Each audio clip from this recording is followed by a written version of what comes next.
তুমি আর আমি দুজনে বসে বসে মাখন পপকর্নটা খেয়ে নিই, তাহলে ভালো লাগবে। এখন তো একটু বিকেল বিকেল বেলা, এই সময় এরকম একটু নোনতা নোনতা ঘিতে ভাজা মাখানা পপকর্নটা খেলে খুব ভালো হয়।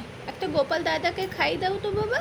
খাও খাও গোপাল দাদা, খাও খাও। হ্যাঁ, তুমি আর আমি বসে বসে খাই। আমার বড়দাদা তো এখন মামা বাড়িতে আছে, আমি তো একা একা আছি, তার জন্য আমি আর গোপাল দাদা দুজনে বসে বসে খাচ্ছি।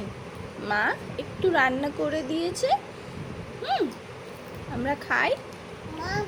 হ্যাঁ শোনো, বলো, ভালো লাগছে তোমার মাখানা পপকর্ন খেতে?